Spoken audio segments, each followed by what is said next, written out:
ஆன்மீக நண்பர்கள் அனைவருக்கும் வணக்கம்.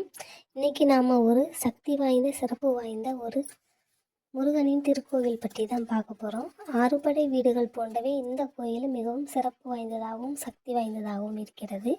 வாங்க வீடியோக்குள்ளே போகலாம். வீடியோக்குள்ளே போகிறதுக்கு முன்னாடி நம்ம சேனலை யாராச்சும் புதுசாக பார்க்குறீங்கன்னா சப்ஸ்கிரைப் பண்ணிக்கோங்க. அப்படியே பக்கத்தில் பெல் ஐக்கானை கிளிக் பண்ணிக்கோங்க. அப்போ தான் நான் போடுற வீடியோ உங்களுக்கு நோட்டிஃபிகேஷனில் வரும். வாங்க கோவில் பற்றி பார்க்கலாமா. இந்த கோயிலோட நுழைவாயில் சப்தமாதார் கோயில் உள்ளது. கோயிலோட நடுவில் அகத்தீஸ்வரர் கோயிலும், கோயிலோட மேற்கு புறத்தில் பெருமாள் கோவிலும், கோவிலோட பெருமாள் கோவிலுக்கு பின்புறத்தில் விஷ்ணு துர்க்கை கோயிலும் உள்ளன. வடக்கு திசை வாயு மூலையில் சிறுவாபுரி பாலசுப்பிரமணியன் ஆலயம் ரம்யமாக அமைந்து மக்களுக்கு பாலசுப்பிரமணியராக முருகர் அருள்பாலித்து கொண்டிருக்கிறார். இத்திருத்தலம் அருணகிரிநாதரால் போற்றி பாடப்பட்ட புகழ்பெற்ற திருத்தலமாகவும் இருக்கிறது. இக்கோவிலில் முருகனின் முன் வலக்கரம் அடியவர்களுக்கு அருள்பாலித்து கொண்டிருக்க, பின் வலக்கரம் ஜெபமாலையை வைத்து கொண்டிருக்க, முன் இடக்கரம் இடுப்பிலும் பின் இடக்கரம் கமண்டலத்தையும் தாங்கி பிரம்மசாச கோலத்தில் முருகன் காட்சியளிக்கிறார். பிரம்மதேவரை கண்டித்து பிரம்மரின் படைக்கும் தொழிலை ஏற்று அற்புத கோலத்தில் காட்சியளிக்கிற இத்திருத்தலத்தில் உள்ள முருகனை மனநிறைவோடு வழிபட்டால் வெற்றிகள் பல பெறலாம் என்று அருணகிரிநாதர் போற்றி பாடியுள்ளார். படைப்பு கடவுள் கோலத்தில் இருக்கும் இத்தலத்தில் இருக்கும் முருகனை வழிபட்டால் வாஸ்து தோஷம் நீங்கி வீடு கட்டுவதில் இருக்கும் சிக்கல்களும் தடைகளும் அகலும் என்பது நம்பிக்கை. இத்திருத்தலத்தின் புராண வரலாறு என்ன கூறுகிறது என்பதை பார்ப்போம்.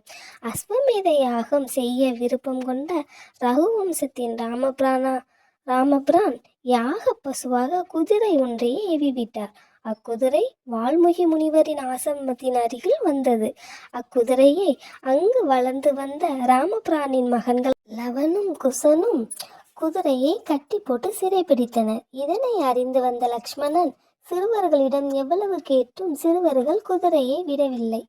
பின்பு ராமபிரான் நேரில் வந்து கோரிக்கையிட நேர்ந்தது சிறுவர்களிடம். மீண்டும் சிறுவர்கள் லவனும் குசனும் குதிரை விடவில்லை. லவன் குசன் இருவரும் ராமரை நோக்கி அம்பு எய்தனர். இவ்வாறு சிறுவர்களால் அன்பு எய்த இடம் சிறுவாபுரி என்று அழைக்கப்பட்டது. இத்திருத்தலத்தில் நடந்த இன்னொரு உண்மை சம்பவம் பற்றி இப்பொழுது பார்ப்போம். இந்த ஊரில் பல நூற்றாண்டுகளுக்கு முன்பு முருகம்மை என்னும் தீவிர முருக பக்தை இருந்தாள். அவள் வழிபாடு செய்வதை விரும்பாத கணவன் அவளிடம் பல முறை எச்சரித்தான். ஆனால் அவளோ முருகனின் மீதுள்ள தீராத பக்தியினால் அவள் கணவர் சொல்வதை அவள் கேட்கவில்லை. ஒரு நாள் கோபத்தில் அவளது கணவன் அவளது கைகளை வெட்டினாள். முருகம்மை மிகுந்த வலியோடு முருகப்பெருமானிடம் கத்தி அழுதாள். அவளது பக்தியில் மகிழ்ந்த முருகப்பெருமான் அவளது கைகளில் எந்த காயமும் இல்லாமல் வெட்டின கைகளை இணைத்தார். ஆகவே நாமும் முழு நம்பிக்கையோடும் முழு மனதோடும் முருகப்பெருமானை எந்த நேரத்திலும் எந்த சூழ்நிலையிலும் கும்பிட்டால் நம்மை கை கொடுத்து உதவுவார் என்பது ஒரு நம்பிக்கை.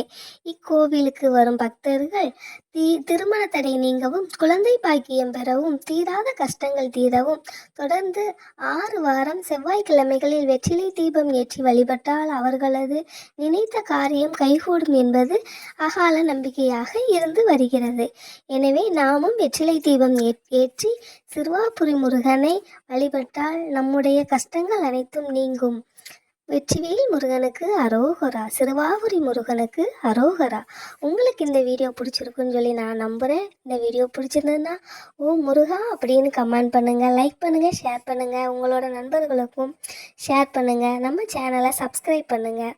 நன்றி, வணக்கம்.